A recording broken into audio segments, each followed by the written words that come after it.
جیسے ہی حضرت عمر پر حملہ کیا گیا، حضرت عمر زمین پر گر گئے اور ان پر حملہ کرنے والا فیروز مسجد سے بھاگنے لگا، لیکن جیسے ہی مسلمانوں نے اسے پکڑ لیا، فیروز نے اسی خنجر سے اپنا گلا کاٹ دیا، جس کے بعد مسلمان حضرت عمر کو اٹھا کر ان کے گھر لے کر آئے، لیکن گھر پہنچتے ہی جب انہیں کھجور کا پانی اور دودھ پلایا گیا تو وہ ان کے معدے میں جانے کے بجائے ان کے زخموں سے باہر آنے لگا۔ یہ دیکھ کر حضرت عمر کے ڈاکٹر نے انہیں کہا کہ یا امیر المومنین، اللہ کو یاد کریں، کیونکہ اب آپ کا زندہ رہنا امپاسبل ہے۔ اب جب حضرت عمر نے اپنے ہی موت کی خبر سنی تو وہ اس سوچ میں پڑ گئے کہ مسلمانوں کی اس خلافت، جو دنیا کی سب سے بڑی سپر پاور تھی، کا نیا خلیفہ کون ہوگا۔ تو اب حضرت عمر سے ان کے منسٹرز، جنرلز اور بڑے بڑے صحابہ آ کر ملنے لگے اور سب مل کر حضرت عمر کو اسلام کے تیسرے خلیفہ کے بارے میں اپنی رائے دینے لگے۔ تو سب سے پہلے ایک آدمی نے حضرت عمر کو اپنی رائے دی کہ یا امیر المومنین،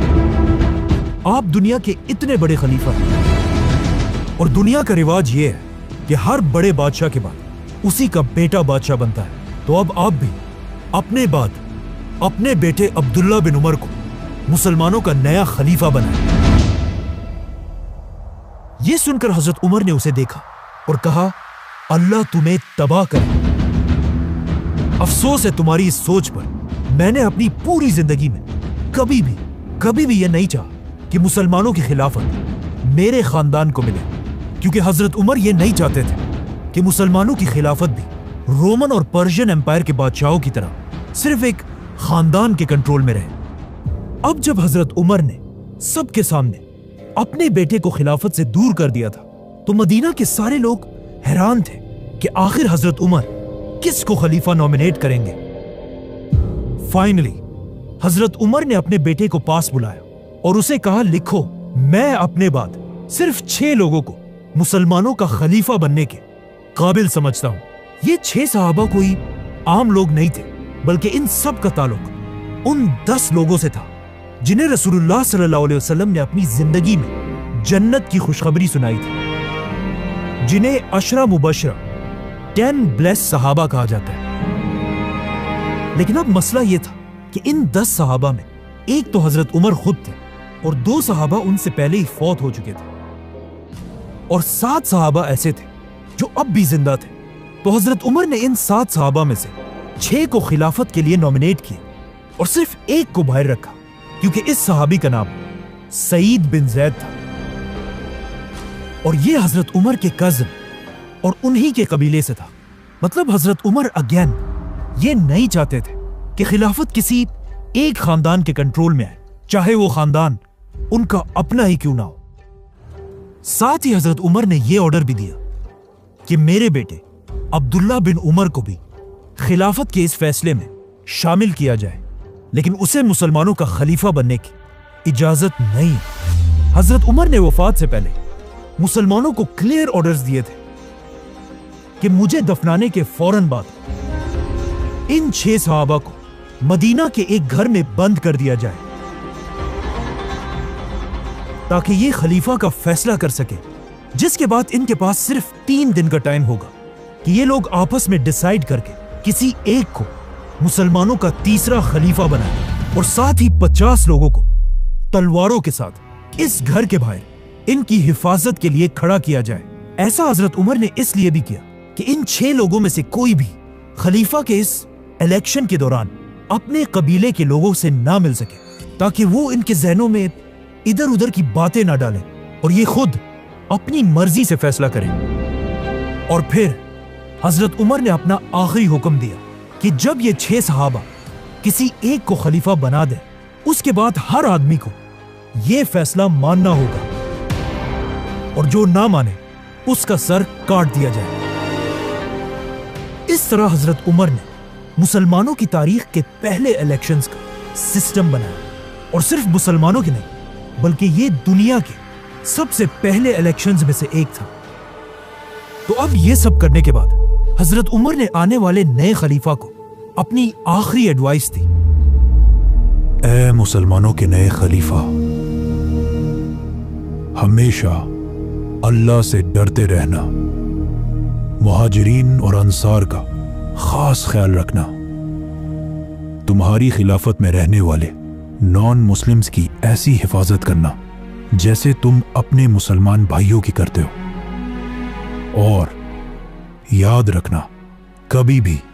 اپنے خاندان کے لوگوں کو مسلمانوں کی گردنوں پر سوار مت کرنا۔ ناؤ جیسے ہی حضرت عمر کو دفنایا گیا، یہ 6 صحابہ مدینہ کے ایک گھر میں جمع ہوئے اور حضرت عمر کے آرڈرز کے مطابق اسلام کے تیسرے خلیفہ کا فیصلہ کرنے لگے۔ اب اگر ان 6 صحابہ کی لائفز کو غور سے دیکھا جائے تو ان میں سے 3 صحابہ ایسے تھے جو حضرت عمر کے دور میں فوجی جنرلز تھے، اور باقی 3 ایسے تھے جو سیویلینز تھے۔ تو جیسے ہی ووٹنگ شروع ہوئی، ان 3 فوجی صحابہ نے اپنے آپ کو خلافت کی ریس سے باہر کر دیا اور اپنا ووٹ باقی 3 سیویلین صحابہ کو دیا، جس میں سب سے پہلے زبیر رضی اللہ تعالیٰ عنہ نے اپنا ووٹ حضرت علی رضی اللہ تعالیٰ عنہ کو دیا، حضرت طلحہ نے اپنا ووٹ عثمان رضی اللہ تعالیٰ عنہ کو دیا، اور سعد بن ابی وقاص رضی اللہ تعالیٰ عنہ نے اپنا ووٹ عبد الرحمن بن عوف کو دیا۔ تو اب خلافت کے لیے صرف 3 نام باقی رہے، عبد الرحمن، عثمان اور علی رضی اللہ تعالیٰ عنہ۔ یہ دیکھ کر عبد الرحمن بن عوف نے کہا کہ دیکھو، میں بھی مسلمانوں کی اس ایمپائر کا خلیفہ نہیں بننا چاہتا، جس کے بعد آف کورس خلافت کے لیے صرف 2 نام باقی رہے، عثمان اور علی۔ اس وقت عثمان رضی اللہ تعالیٰ عنہ کی ایج آلموسٹ 70 سال تھی، جس کے مقابلے میں حضرت علی کی ایج صرف اور صرف 45 ایئرز تھی۔ مطلب حضرت عثمان حضرت علی سے تقریباً 25 سال بڑے تھے، اور ان دونوں میں مسلمانوں کا خلیفہ کون ہوگا، یہ فیصلہ حضرت عبد الرحمن بن عوف نے کرنا تھا، کیونکہ انہوں نے ابھی تک اپنا ووٹ کسی کو نہیں دیا تھا۔ اب جب مسلمانوں کا نیا خلیفہ چوز کرنے کی ساری طاقت عبد الرحمن بن عوف کے ہاتھ میں تھی، جو ایک بہت بڑی ذمہ داری تھی، تو اب اس کا فیصلہ کرنے سے پہلے عبد الرحمن بن عوف رضی اللہ تعالیٰ عنہ مدینہ کے بڑے بڑے صحابہ کے پاس گئے اور ان سے ان کی رائے پوچھی، جس کے بعد وہ مسلمانوں کی فوج کے کمانڈرز کے پاس گئے، ان کی بھی رائے لی،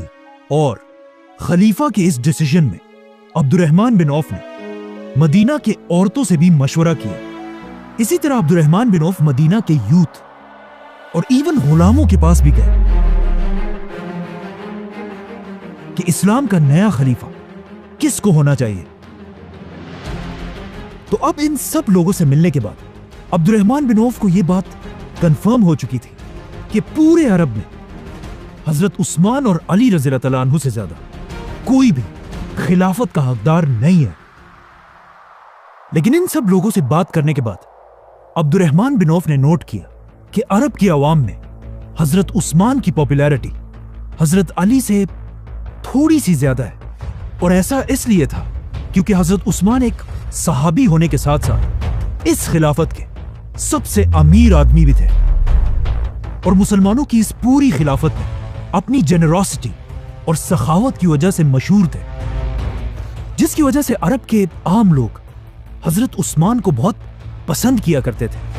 اس کے علاوہ ایک پوائنٹ یہ بھی تھا کہ اب تک حضرت عمر اپنے 10 سال کی خلافت میں ایک بہت ہی سخت خلیفہ تھے، اور انہوں نے اپنے 10 سالوں میں بہت ہی اسٹرکٹ رولز بنائے تھے۔ لیکن حضرت عثمان کے بارے میں یہ مشہور تھا کہ یہ حضرت عمر سے بالکل اپوزٹ ایک بہت ہی نرم دل انسان ہے، اور حضرت علی کے بارے میں سب کو پتا تھا کہ وہ بھی حضرت عمر کی طرح ایک سخت خلیفہ بنے گا۔ یہ دیکھ کر حضرت عبد الرحمن بن عوف عثمان رضی اللہ تعالیٰ عنہ کے پاس گئے اور ان سے پوچھا کہ تمہارا کیا خیال ہے، اگر تم میری جگہ ہوتے تو کس کو خلیفہ بناتے؟ جس پر حضرت عثمان نے کہا کہ میں علی رضی اللہ تعالیٰ عنہ کو مسلمانوں کا خلیفہ بناتا۔